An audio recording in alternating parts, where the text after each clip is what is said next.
Welcome back to CryptosRUs. I'm George. We're all George. So, Biden announces new sanctions against Russia. So let's talk about that. Also, EU joins in on the sanctions game. And UK, of course, already announced their sanctions. There's a lot of sanctions going on. So let me talk about all these sanctions, what's going on with Russia and Ukraine, and why Bitcoin is so important right now. Smash up the like, subscribe to the channel, follow me on social media, and check out all the latest news, article, and guides at CryptosRUs.com. Welcome, welcome, welcome. Oh, my screen is black. Oh no.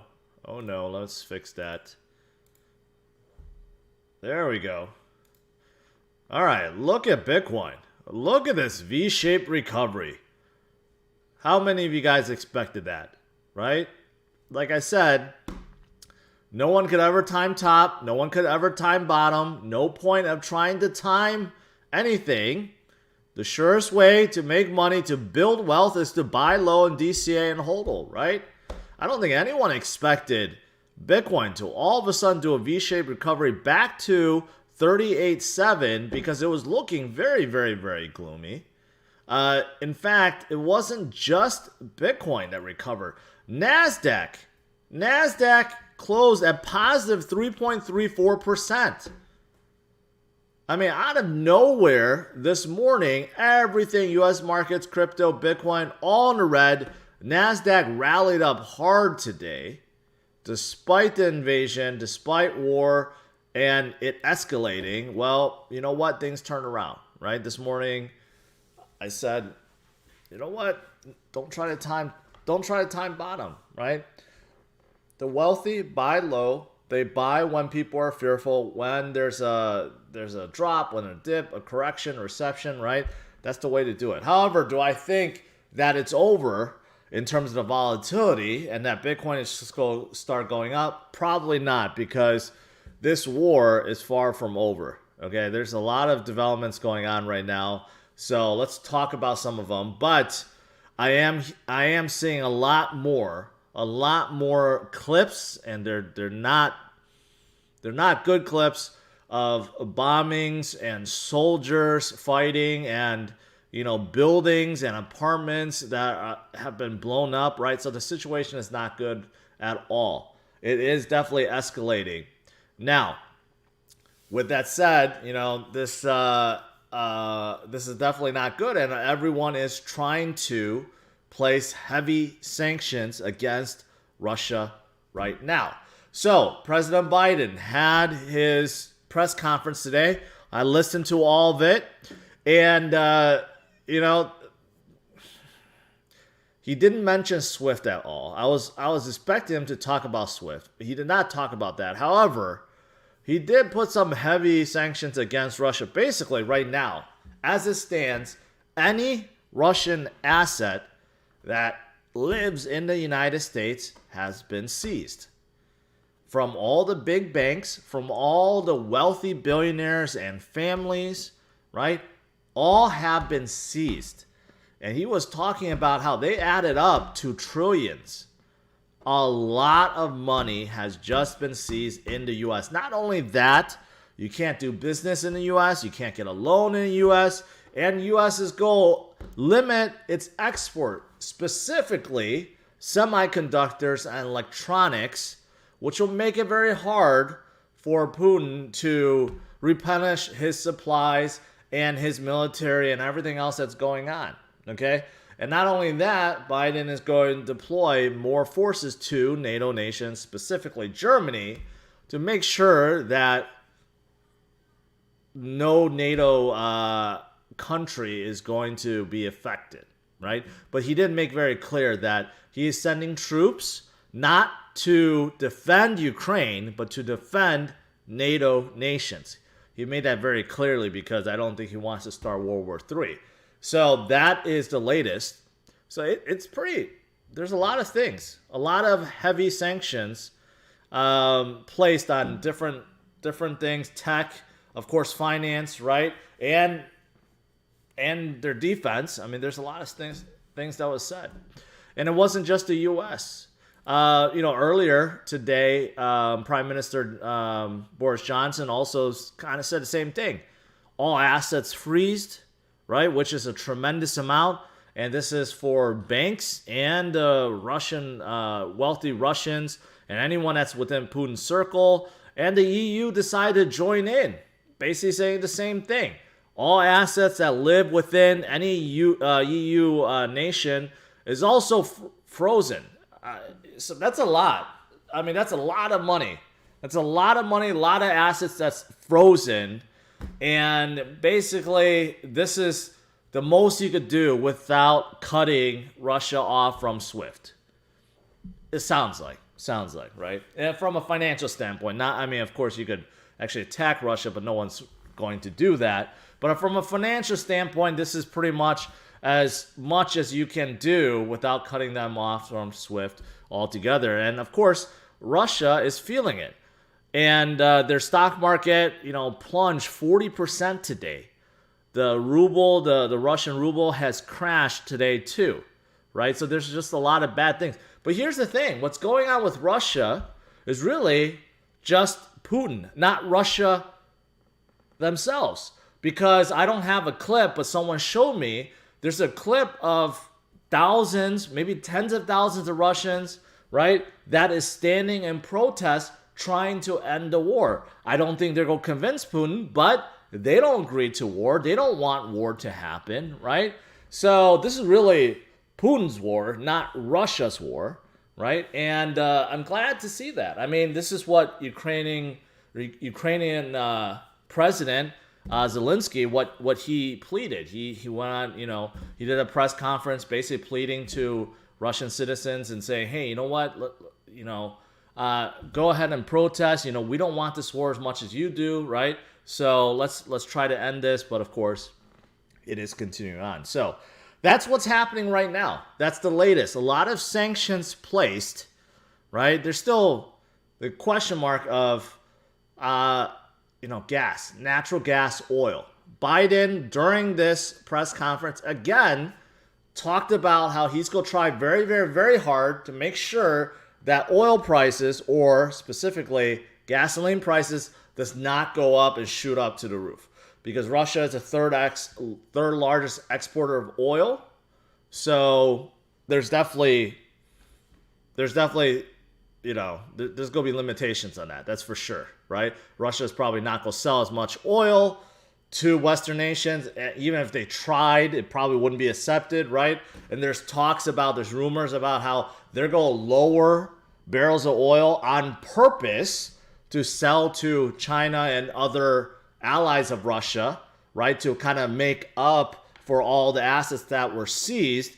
And I heard someone theorize how we could get back at them. The U.S. can go to the Middle East or even Iran and try to compel them to produce more barrels of oil to drop prices so that it also harms Russia's plan to decrease their barrels of oil. I mean, there's a lot of stuff going on. There's a lot of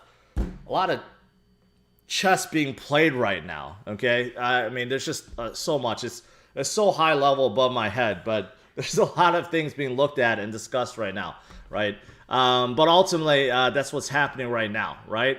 A lot of assets frozen. Ways to make money for Russia has been basically cut off.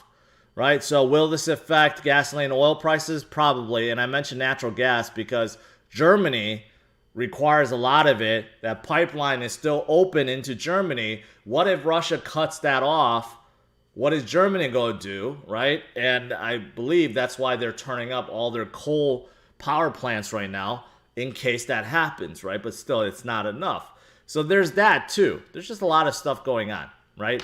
But here's the thing. Now, going back to Bitcoin and crypto, why is this so important right now? Right? Obviously, Bitcoin had a good recovery, so there are definitely people buying it. But take a look at this.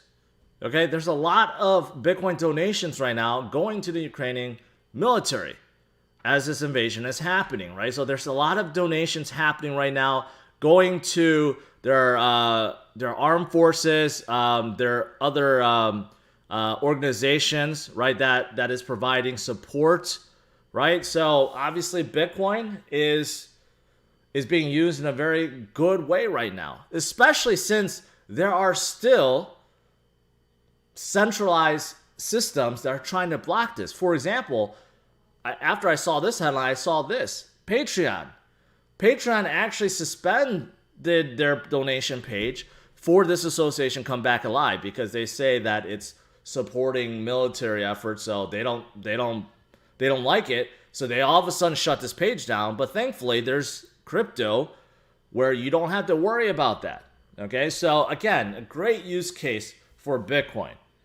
And this is what a lot of Canadians, what they went through recently, right? Very scared of bank accounts being shut down and assets being frozen and all that, right? That's why a lot of people turned to Bitcoin and saw the beauty of Bitcoin having a network that can't be shut down and there's no one in the middle that just cut you off, right? So very, very relevant right now. Very relevant indeed. And also, this also helps this situation because right now, Ukraine they didn't completely legalize crypto yet because they're coming out with their own CBDC. So their central bank actually is suspending electronic cash transfers. For example, like PayPal and Venmo and others that are kind of like fintech apps, they actually have been shut down because of this. But again, this bolsters the use case for crypto, right? And this is something that they want to adopt immediately, but because of the invasion, that things got delayed. But again, another great use case for crypto, right? So this is why it's so important. And I saw this. This is pretty good. FTX has just gifted $25 to every Ukrainian user on the platform. That's awesome. That's awesome, right? So you have a lot of great use cases that's being proven right now, right? When everything is good, freedom of sending and receiving payments, it's not really thought about by a lot of people, right? Mostly as a store of value, mostly as a hedge and a way to invest. But now you're really starting to see it, right? How there's a really good use case for it. And same thing with people that want to flee Ukraine right now. I'm hearing that banks are starting to be shut down. Russia is starting to target a lot of financial places and travel places and basically making it very difficult for citizens to survive or even access their money, right?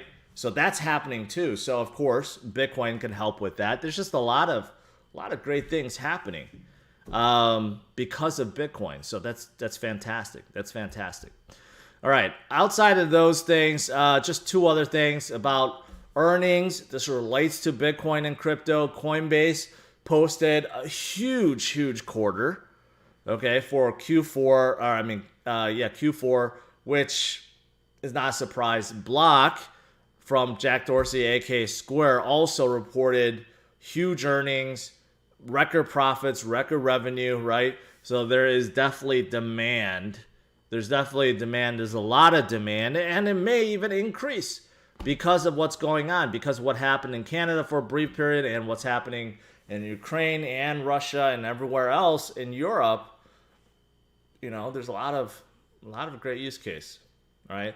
And this is, of course, on top of everything else I mentioned about the growing fundamentals, right? This is part of it. All right. With that said, the only other thing is this morning when I mentioned about Bitcoin dropping, right? People asked me, hey, is this due to liquidations, right? Well, we're finally seeing some of the reverse side of it, right? The reason why we had a V-shaped recovery back up, I think it's due to the short sellers being liquidated. So you could definitely see that, there's a lot more red now, right? So a lot of shorts being liquidated. Not as much as the longs, but it's a start, right? It's a start. But I'm glad to see there was a short squeeze to drive some of them out and to drive Bitcoin higher. So we'll see what happens tomorrow. Right now, Bitcoin is looking pretty good, hovering right below 39,000, right? So obviously much better than this morning's at 34,000. Things are, I mean, looking up again. I mean, can we continue back up to 40s? I mean, if so, it's almost as the last week didn't happen, right? But looking at tomorrow's U.S. markets, it's down in the red. So I don't know if today was just, you know, a relief rally, you know, kind of like a, you know, just since things were so oversold, it could have been just like a relief rally. But tomorrow looking like it may turn red. However, Bitcoin is not stopping. Bitcoin is still continuing its way up. And because of it, a lot of crypto started coming up again, right? You could actually see the market capitalization, 1.8 trillion, up about 3%. It's not too far off from 2 trillion, right? And I told you guys, hey, there's a lot of opportunities, a lot of bargains, right? This morning I said, you know what? The wealthy, what do? They buy low. They buy when people are panicking, right? And continue to hold it. Well, I mean, take a look. Things are flipping into the green. Of course, not back to the previous levels from, say, a week ago or a month ago. But, yeah, things are coming up. I mean, I take that back. Terra is actually up for the week. Terra is actually up 34% for a week. That's fantastic. That's because they're just an awesome project. But others aren't that far off. Cardano, I'm still a little surprised by 16% down for the week. And there's a few others that's down double digits. Polkadot, Dogecoin, Sheep, XRP, BNB, almost double digits. Ethereum, right? But Bitcoin is coming back only 4.4% down for last week. Polygon over 10%. Cosmos over 10%. Chainlink. These are fantastic projects. Fantastic project. Near is down 18%. That's a surprise. They've been very, very strong recently. So could be a good pickup. Phantom down 20% for the week, right? Pretty good. I think it's a pretty good pickup. And there's many others. Elrond down about 20%. VeChain about 70%. These are good projects. Tezos down 15%. Theta down 22%. I still believe in Theta. Ukomi had an absolutely horrible week, down 31%. Obviously, they're all about NFTs, right? So I do think NFTs probably probably sold. A lot of NFT holders probably panicked, right? Which is why Ukomi probably went down so much. But no reason why they should be down 31% in a week. Gala is another one in the gaming platform, down about 21% a week. Fantastic gaming platform. And they're about to release another game, the Walking Dead game. That's coming out soon. You got some DeFi plays like PancakeSwap, Aave, that's down about 18%. Harmony down 25%. Makes no sense. Fantastic L1. That's definitely a bargain right now. And you got many others that are just, they're just oversold. Cadena's another one, right? Kusama's another one. Stacks, smart contracts for DeFi, another one. There's a lot of oversold plays, a lot of opportunities still, right? So, great time to be DCAing. Does not mean you should go all in, because do I think the volatility is over and Bitcoin's just going to come right back up? No, I think we're going to see more volatility. But along the way, right, you stay strong, you DCA, you continue to hold on. That's the right strategy. That's the right strategy, and that's the winning strategy. All right, that's pretty much it. Now, let's do Q&A. Tom is asking, who's making a CBDC in Ukraine? I heard they were working with Stellar. That came out months ago, that Stellar was working with Ukraine on it. I don't think they completed, but they are working on it. So, all right, let's do some Q&A.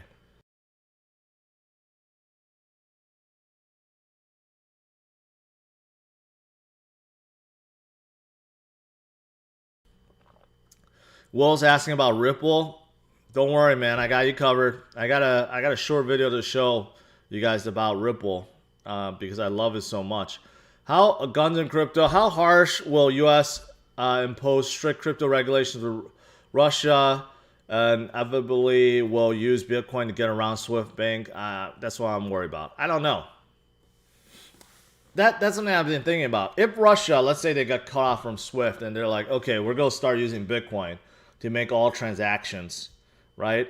That scares me a little bit because I do think then the EU and the US and UK may place some restrictions on Bitcoin and crypto. However, we do have allies in Congress, right? So it could be that maybe just banking transactions are limited or something, right? I don't think it's an all-out ban. But it's an interesting thought. I do think that it's too early for Russia to be considering that. However, just something to think about, something to ponder. I think it's too early for them to do that. Most likely, if that happens, they already have a system that competes with SWIFT. It's just that no one uses it. So most likely they're just going to adopt that and maybe open that up with some of their allies and then start using that and get off the USD standard, right? And that's the thing. This is the reason why Biden and the US didn't talk about cutting Russia off from SWIFT, because they don't want countries to get off the USD standard, right? So that's the main thing, the main important thing that they don't want to happen. So that's probably a last resort.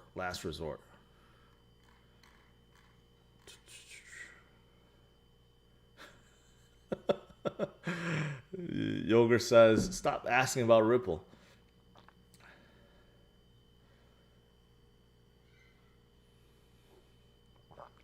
Did they announce emergency act? They actually finally, Trudeau removed the emergency act because it looked like he was going to lose anyways. The Senate was going to turn it down. So then he just said, okay, I'm going to remove it. So good for Canadians overall. But man, the emergency act was fierce. I mean, it was coming close to martial law, which is in Ukraine right now, right? Martial law. But yeah, the whole situation with Canada was just really insane. But I'm glad to hear that it ended.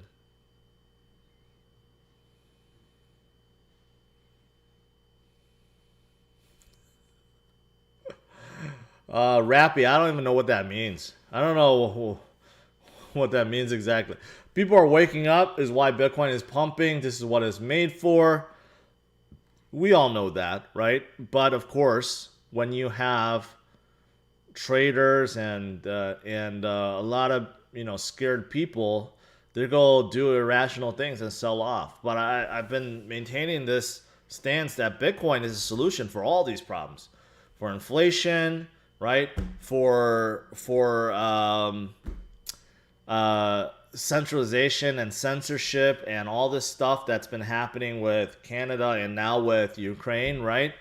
It solves this issue and it also solves everything else that we're facing right now. Bitcoin is a solution. What's your opinion on 25K buy ETH, Sol, Phantom? Is the original Ethereum still good? All of the ones you've named are good. I like all of them. So if you wanted to, sprout your buys between all three.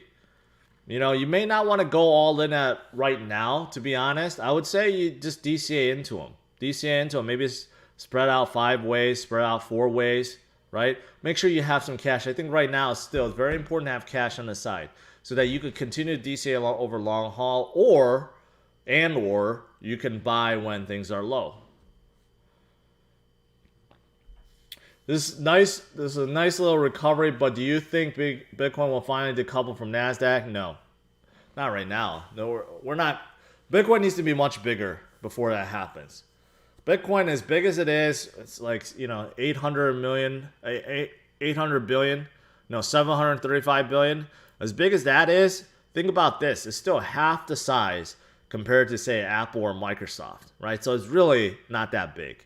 It needs to be much, much bigger before it truly decouples from something like Nasdaq, right? And the reason why they're so coupled together is because Wall Street traders and hedge funds and others, they're buying Bitcoin as an investment, but when they get scared and they want to sell off risk on assets, they'll sell Bitcoin along with all the tech stocks, right? That's why you're seeing this correlation, because they're treating Bitcoin as a tech stock when in reality it's not. But unfortunately, that's what's happening. But as Bitcoin's market cap gets bigger and as more holders continue to hold and there's very little supply, then it will decouple. But we're just too early right now.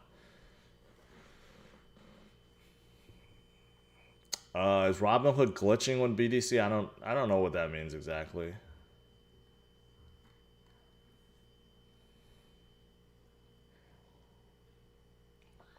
Tyler, crypto is not dead. Just chill. Just chill. Should I buy Russian stocks? No. No, you should not.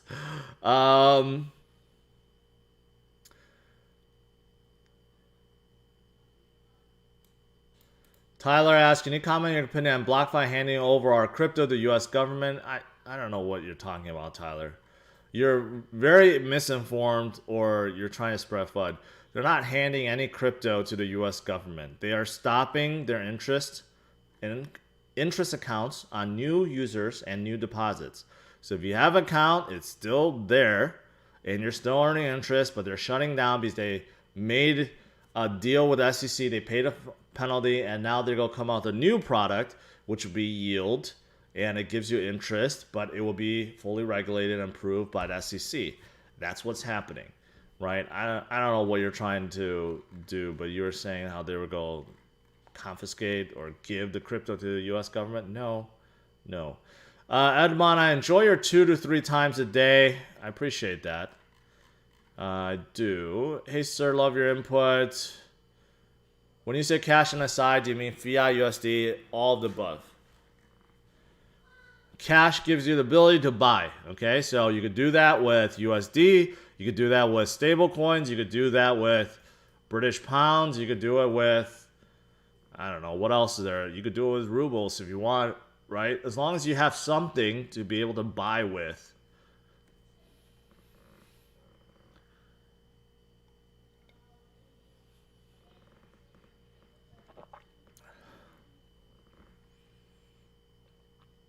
I think on April we'll start the roller coaster. Here's the thing.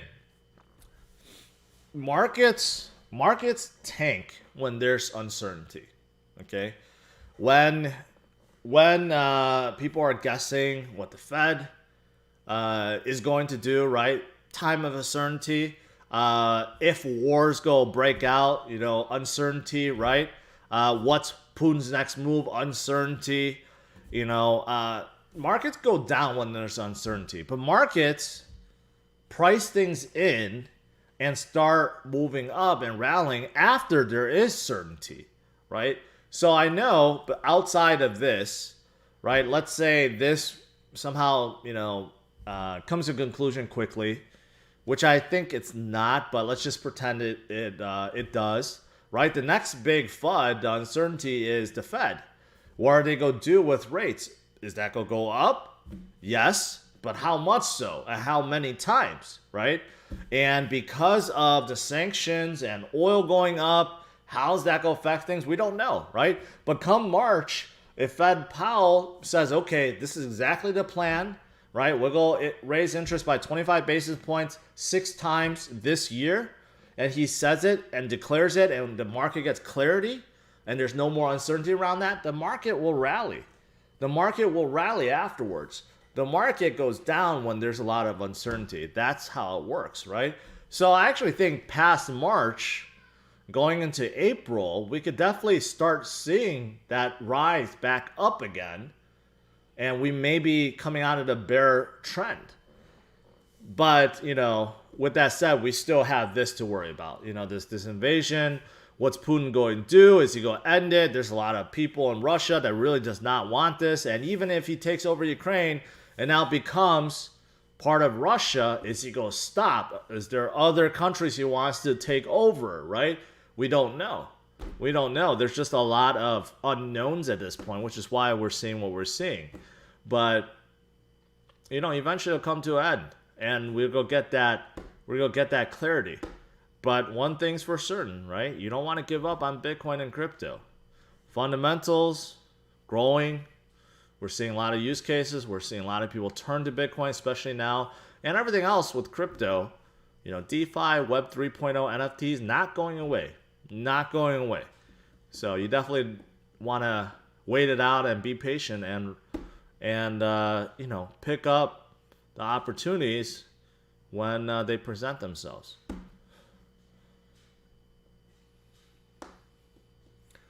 Robinhood at BTC at 35.5. If Robinhood has BTC at 35.5, you should buy it because you're getting a 10% discount, right? So I don't know what's going on with that.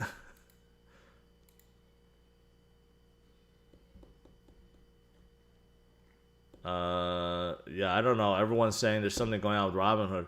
If you could buy Bitcoin on Robinhood for cheap, yeah, you should probably do so. But you can't arbitrage because they don't have their wallet out yet, so you can't withdraw it. If you could, then yeah, you could make an easy $3,000 with every Bitcoin that you buy.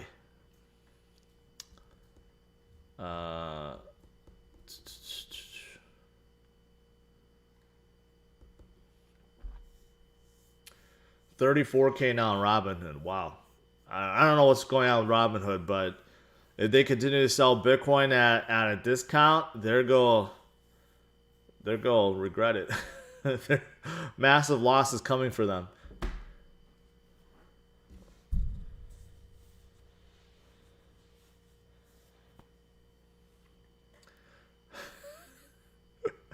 Vacations in Russia are pretty cheap now. I would think that's probably the case. What's your view on Polkadot? I think it's okay. I don't know what, besides the parachain auctions, a lot of them were DeFi projects. Moonbeam is a big one with EVM capability. And you have Efinity, which is an NFT chain from Engine. A lot of chains, but yeah, I don't hear much. Polkadot also doesn't have a lot of TVL right now. So they're about $1 billion, but they need a lot more to catch up to all the other L1s.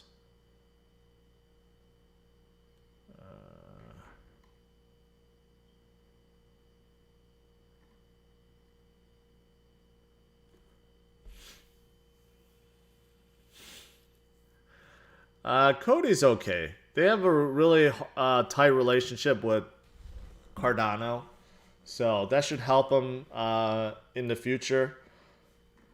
So they're a good play, a good payment play. But Cardano sold off a lot. I think they're under $1 is a pretty good bargain for them. But other crypto has been coming back. I mean, Ethereum under 3,000 is a pretty good buy. Anything. You could argue Bitcoin under 40,000 is a buy. Ethereum under 3,000 is a buy. I mean, so many of these, so many coins out there are a buy. Because quite frankly, they were oversold. They're just way too oversold, right? But tomorrow will be a telling story. You could see Bitcoin is trying to hold above this 38.5, which I drew, right? It's an important resistance to break. You can see over here had a really hard time breaking, and finally it did, but then we came right back down. We're at the same point again. If Bitcoin hold here, right, especially tomorrow and continue forward, we'll be back above 40,000 in no time, right? And it could happen if you're having a lot of Ukrainians right now buying Bitcoin because of instability. Also, you have a lot of people buying it just to send to Ukraine. That could have something to do with it. Could definitely help with it. And overall, right, if you're looking for something cheap to buy, then of course you could buy Bitcoin as well, right? So I do believe a lot of people are taking advantage of opportunities right now. So what's happening with Robinhood? I don't know. Everyone keeps asking about Robinhood. I don't use Robinhood, so I don't know what's going on, but people are claiming that you can buy cheap Bitcoin right now. If you can, why not? You just can't arbitrage because you can't withdraw it.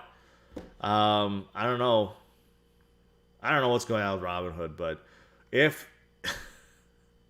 they're selling it, then you're getting a big discount. What's going on with VeChain? I just saw something with VeChain. They go there's a project that's going to introduce cross-chain NFTs, which will be pretty good for them. Also, they're still building up their DeFi ecosystem. They're making a move to Europe too. So there's a lot of good things going on. Just got to give them time. What about AstroSwap? I don't like any DEX on Cardano outside of Sunday, to be honest. They're the only ones that actually is using liquidity pools and yeah. All right, guys. I'll let you go. Overall, what's going on in Ukraine continues forward. It's not good. It's not good at all. And you know what? Western nations are trying to help as much as they can by sending supplies, giving money, giving weapons, right? And placing heavy sanctions against Russia, trying to cripple them, at least from a financial standpoint and technology standpoint. Will it work?